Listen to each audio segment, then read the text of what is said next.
Lucky. Dad, I was wondering when you would show your face. I was afraid I'd never hear your voice again.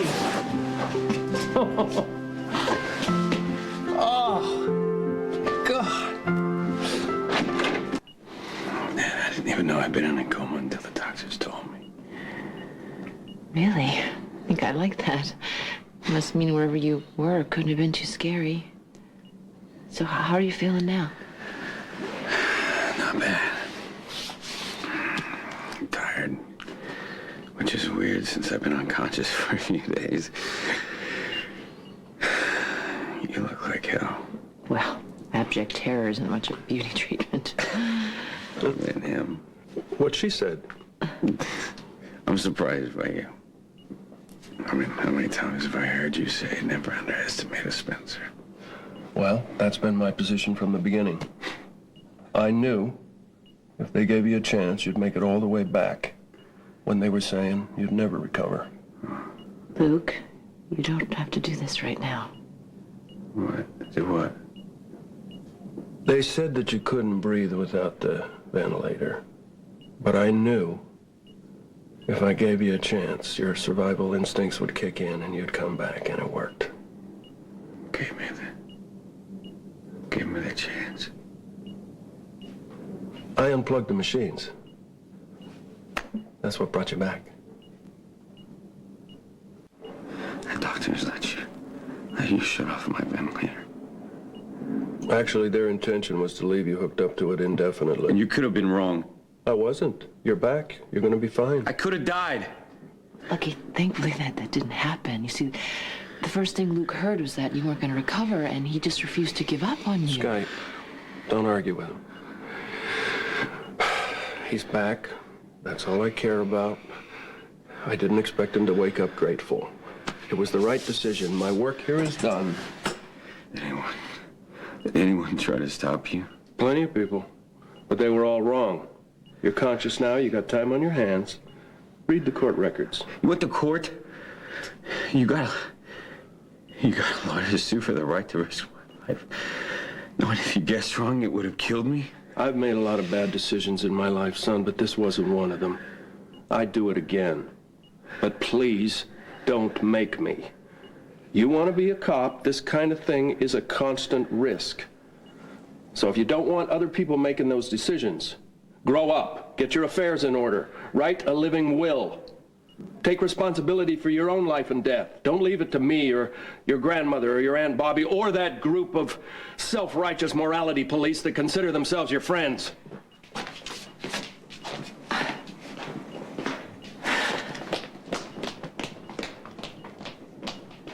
Don't leave. Like I said, Skye, my work here is done. Lucky completely misinterpreted what you did and why. You need to explain it to him. You have to tell him that you were giving him the chance to save himself. I don't need to explain anything. Besides, he doesn't want to hear it anyway. Oh, come on, he's hurt. He's lashing out, which, by the way, is something that you've been known to do. I am telling you, the longer this goes on, the harder it will be to fix it. Now, go back there right now and you tell your son that you love him. I spent the first half of my life begging for my adoptive father's love, which is why I recognize the real thing when I see it. You love your son, Luke. You love him so much that you couldn't bear the thought of him existing in some twilight zone caught between life and death. You wanted to give him that chance to save himself. That is what Lucky needs to hear. I couldn't disagree more. I don't think he needs to hear anything from me right now. His anger is very healthy. In fact, I'm glad he's mad at me. The more PO'd he gets at me, the faster he's going to get up out of that bed. What I need to do, because apparently I'm the only one who can, is take care of this. Take care of the cause of all this. I've been fighting Cassidines for over 20 years. And I've managed to kill or disable all of them but one. And in all that time, they never once put me in the hospital. So it's time to go get Helena, drag her back, and get Nicholas out of prison. Excuse me, but it's the only thing that's going to make any of this worthwhile. You're right, Emily. She's right. So I'll call you when I get this done. Assuming, of course, you still want me to. Luke, I love you. Even when you're making a mistake. Blaze. Get a dictionary.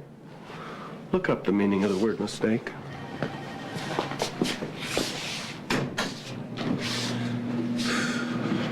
Justus, your message said it was urgent. Hi. I want you to know that I'm planning on confessing to the police that I helped Faith escape prison. I trusted Faith and I shouldn't have. I trusted Faith Roscoe. There's a phrase you don't hear every She day. was different when I first knew her. She was warm, compassionate, capable of genuine love. Oh, wait a minute. Now you've lost me, too. The only Faith I've ever known has been a psycho. But even I didn't think she'd be sick enough to go after someone's kids. Once I'm discharged from hospital, I plan on making a full confession on my part in helping Faith escape. Justice, what is that going to achieve? Don't worry, I'm not going to expose you or Skye. But I will have to admit that you were frauds who helped her escape. I repeat, what is that supposed to achieve? I have to live with my conscience, okay? I'm guilty, and I need to tell the truth.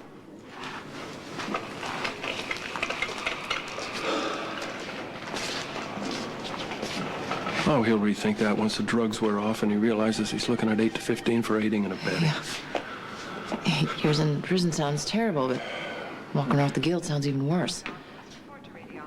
What? No, Luke. I promise I won't incriminate you, but do you think I should confess my part in Faith's getaway, too? I don't see sodium pentothal dripping out of your arm. You are not going to go confess to breaking Faith out of prison. Oh, yeah, I think I should. Oh, I think you shouldn't. Oh, hey, look, I will not incriminate you, okay? I promise. What? Wait a minute.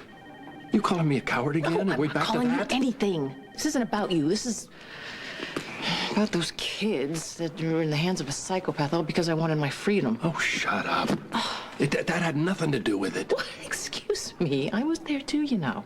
Okay, so you were there. You're going to turn yourself in for being there, and that's going to do what? Free the kids? Hook the psycho? It will do absolutely nothing. It's a pointless exercise in pointlessness. Listen, those kids are in mortal danger, all because I wanted my freedom. I could have left the country. I could have waited for you to go get me exonerated, but did I do that? No. And now we set a psycho loose in the streets instead. Yeah, and I could have been the first man to walk around the world, but I'd have drowned. That woman has killed before, Luke. Lord knows how many times. She tried to kill Jack, too. I knew what we were dealing with, but did that stop me? No. I knew she was a wacko, so no, I have to answer for it, okay? And again, what is that going to achieve? Is it going to free the kids? It's absolutely stupid what you're talking about. No, it's not. Yes, it is. It's absolutely stupid. I'm gonna head off at the pass, and don't worry, I'm not gonna get you involved. I'm asking myself, if my friend wants to jump off a cliff, should I stop her? Should I join her? Should I push her? What, I wonder, would she prefer? You think that we should preempt Justus's move. That means you want me to act like a complete jackass and go confess my part in getting Faith out, too. No, I don't think you have to do that. Sure you do. Who's got the prison experience here? Both of us, remember? Yeah, but who's actually broken out of prison? Hey, where are you going? I'm going to the PCPD and tell them that I posed as a Dutch psychiatrist. And by the way, my esteemed colleague Ava jumped a plane to Lima, which crashed in the Andes right after we did the job. No, Luke. I won't let you do that. You won't? Good. Then it's settled. We'll both keep our big, fat mouths shut about springing Faith, because to do anything else would be sheer stupidity and would accomplish absolutely nothing.